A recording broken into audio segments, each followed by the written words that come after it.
Hello and welcome to Lesson 7.2B. I've entitled this video, Unions, Immigrants, and Nativists. This video is going to cover pages 425 to 430. How did workers respond to challenges?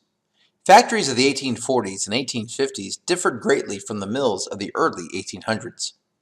As industrialization grew, life changed for workers. The factories were larger and they used steam-powered machines. Laborers worked longer hours for lower wages. Usually, workers and their families lived in dark, dingy houses in the shadow of the factory. Cramped quarters, poverty, and pollution made the lives of many of these families miserable. Question 1. How are the factories of the 1840s and 50s different from the mills of the early 1800s? Well, they were larger, the factories were, and they used steam-powered machines, and the laborers had longer hours and less pay. Number 2, what are some ways that life was tough for the factory workers of that time period? Well, their lives were lived in dark, dingy houses, their quarters were cramped, they were poor, poverty, and they had pollution. Changing roles. The emphasis on mass production changed the way workers felt about their jobs. Before the growth of factories, skilled workers, or artisans, were proud of the goods they made. The factory owner, however, was more interested in how much could be produced than in how well it was made. Workers could not be creative. Furthermore, unlike the artisan, who could have his or her own business, the factory worker was not likely to rise to a management position. We can answer a couple questions here. Number 3, what is an artisan? An artisan is a person who is a skilled worker. Number 4, what were some reasons that factory workers were less satisfied with their work than artisans were?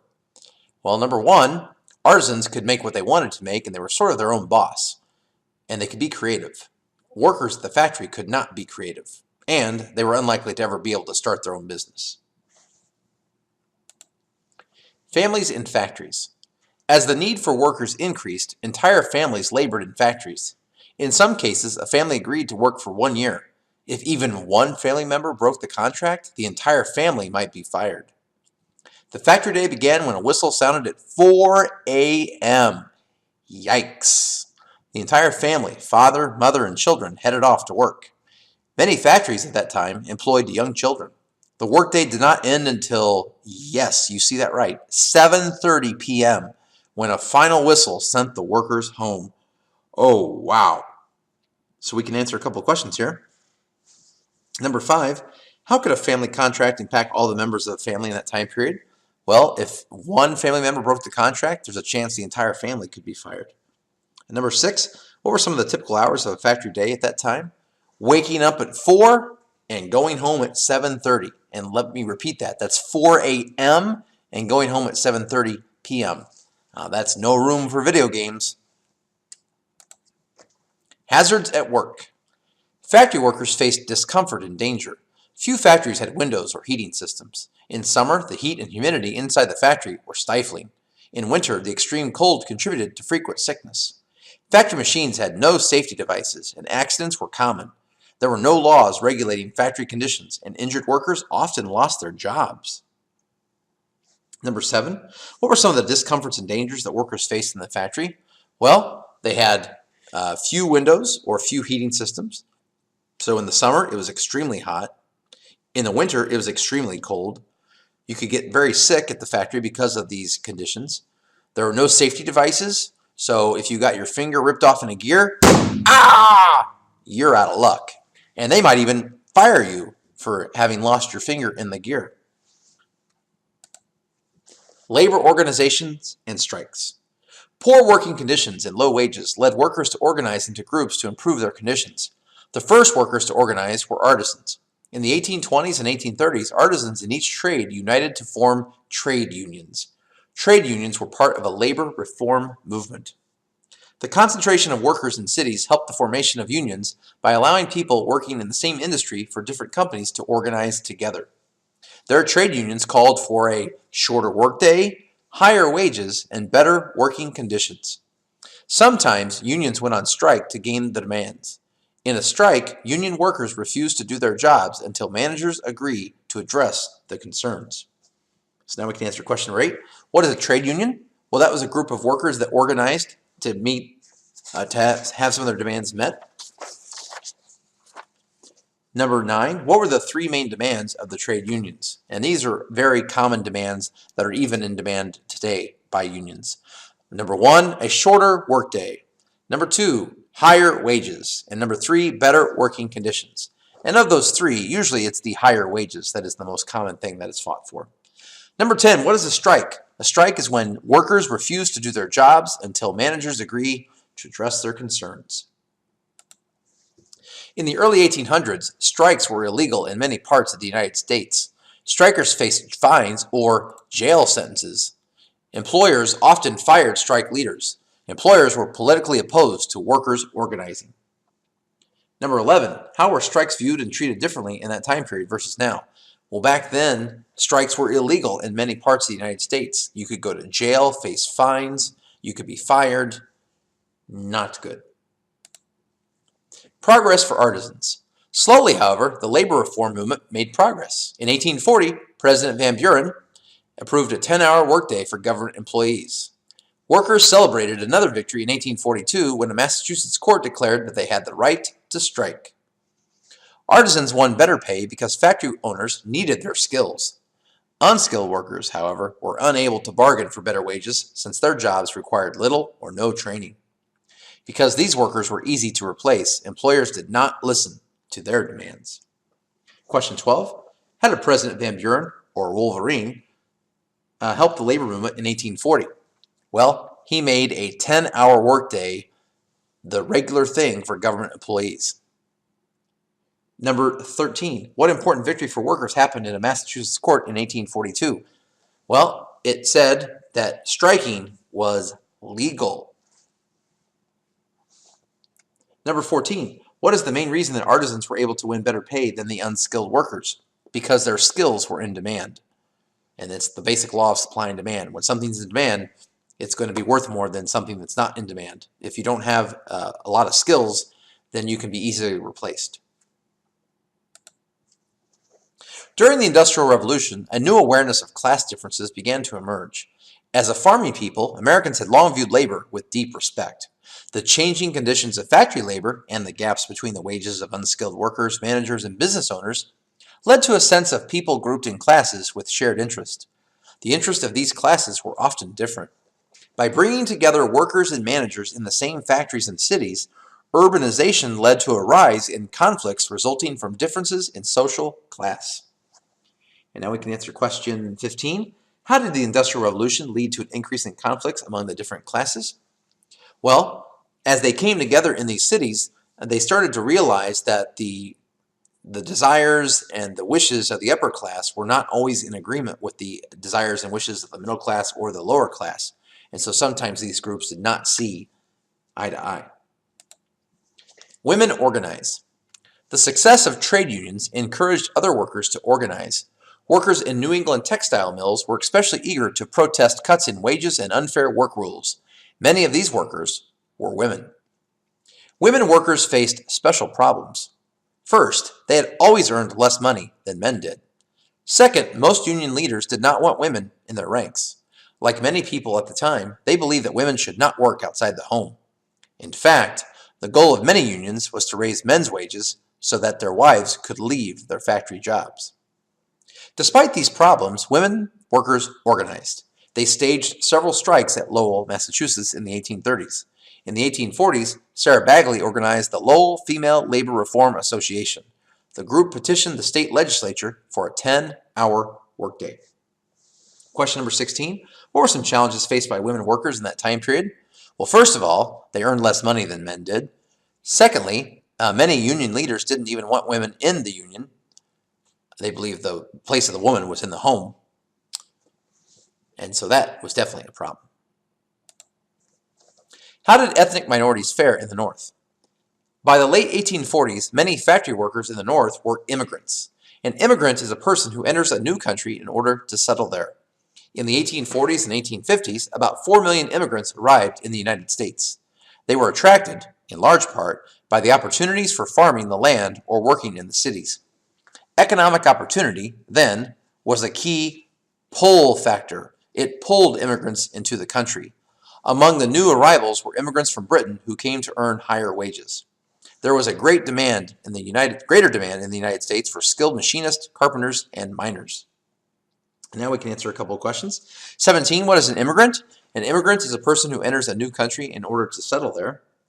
Number 18, in the 1840s and 50s, about 4 million immigrants came to the United States. Why?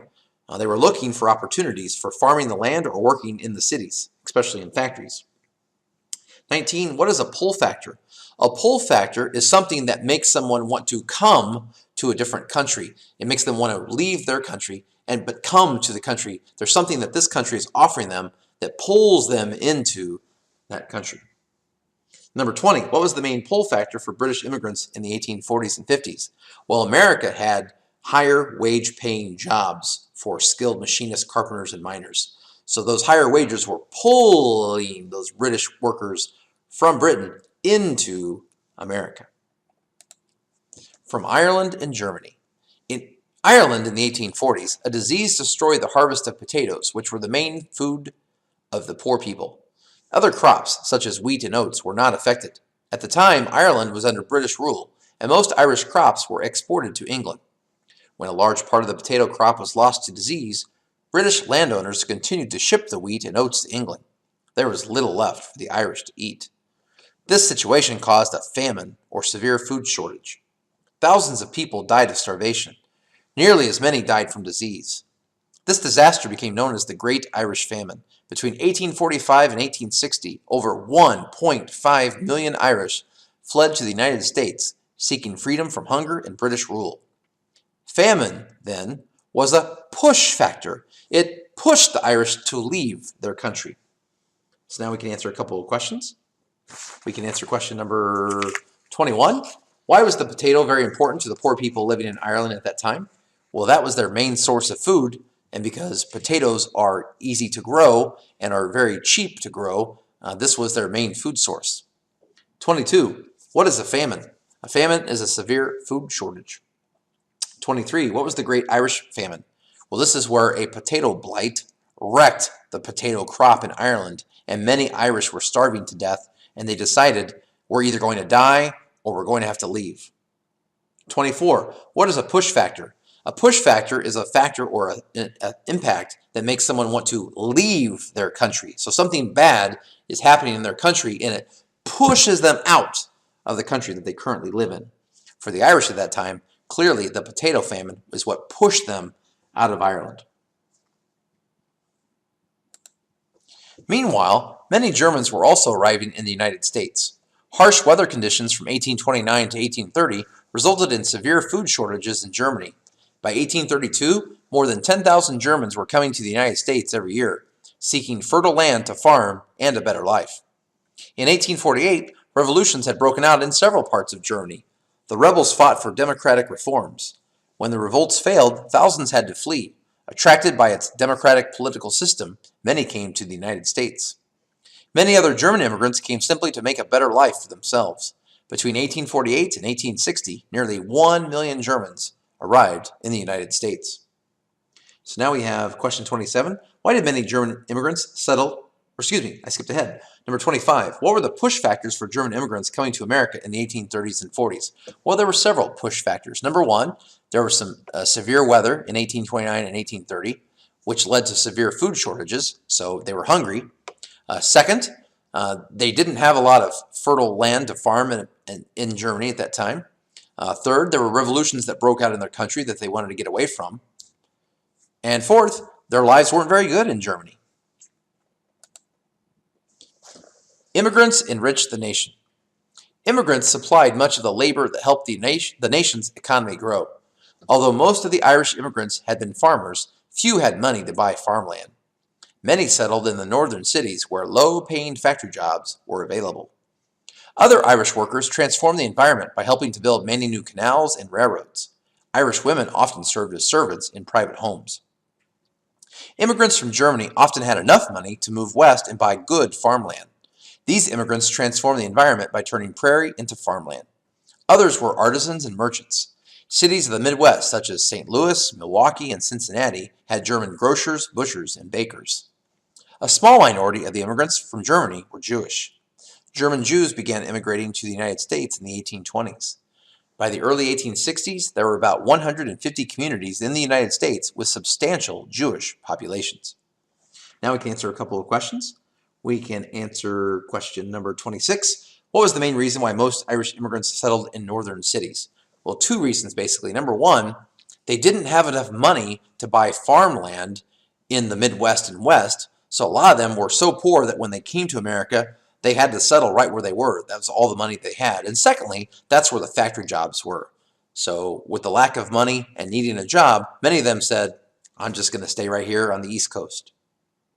Number 27, why did many German immigrants settle in the Midwest and West? Well, Germans often had more money when they came to America than the Irish, and so they were able to purchase farmland and the transportation to get out to the Midwest and West at that time. So many of them brought their skills and their money to the Midwest, and that's why there is a lot of German heritage in the Midwest, such as our state of Illinois.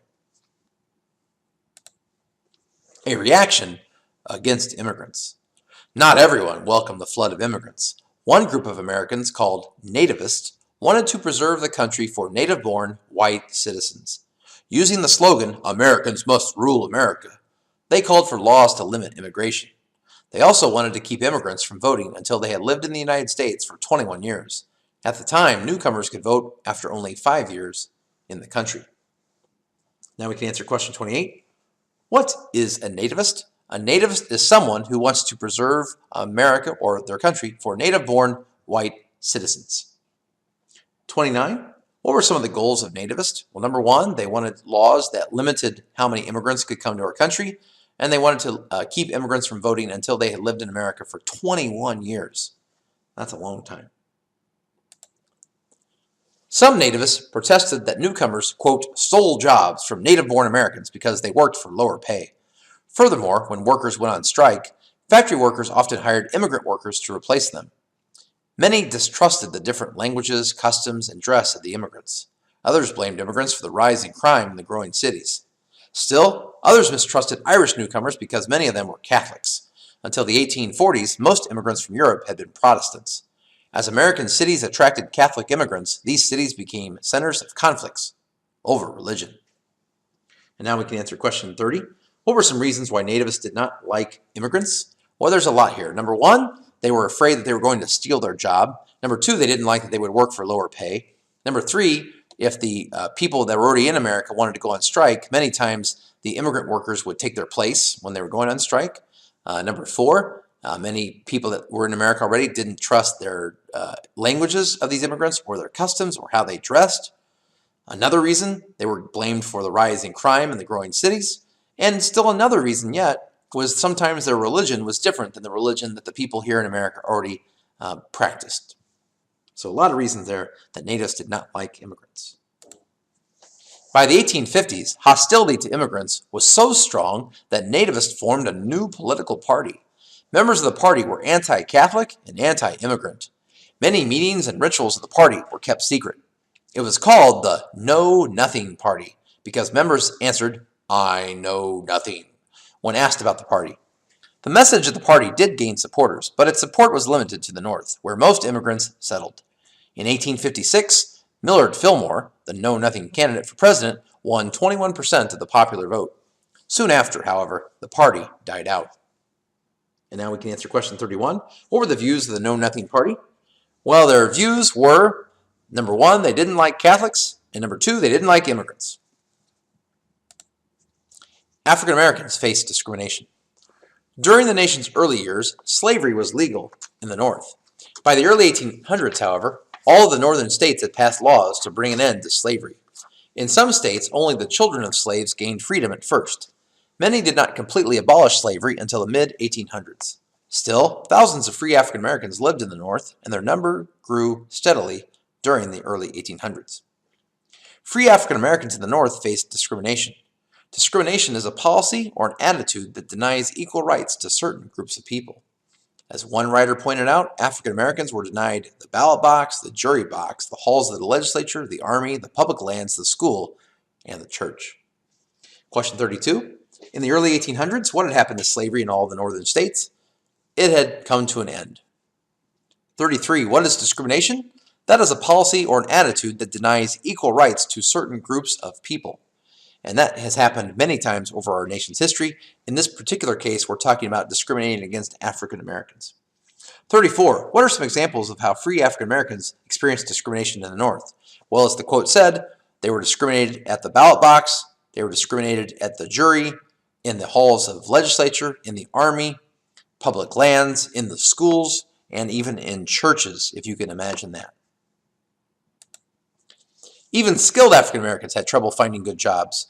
One African American woodworker was turned away by every furniture maker in Cincinnati. At last, a shop owner hired him. However, when he entered the shop, the other woodworkers dropped their tools. Either he must leave, or they would, they declared. Sadly, similar experiences like this occurred throughout the North. Some African Americans find success. Despite such obstacles, some Northern African Americans achieved notable success in business. William Whipper grew wealthy as the owner of a lumberyard in Pennsylvania. Henry Boyd operated a profitable furniture company in Cincinnati. African Americans made strides in other areas as well. Henry Blair invented farm equipment. In 1845, Macon Allen became the first African American licensed to practice law in the United States. After graduating from Bowdoin College in Maine, John Russwurm edited Freedom's Journal, the first African American newspaper. In the North, African Americans looked for ways to support one another. They set up schools to educate their youth. In 1852, in Philadelphia, an institute opened to train young African Americans for skilled jobs. 4 years later, in Ohio, Wilberforce University was established. It was the first private university owned and run by African Americans. The African Methodist Episcopal, AME Church, had purchased the land on which Wilberforce was built. Established in Philadelphia as an independent church in 1816 by Richard Allen, Absalom Jones, and others, the AME Church spread to major cities throughout the Northeast and Midwest. In these cities, the church worked to strengthen the African American community. Well, thank you for watching. Since this end part of the video talked about people who discriminated, I thought this Far Side cartoon would be appropriate. And just to make things interesting.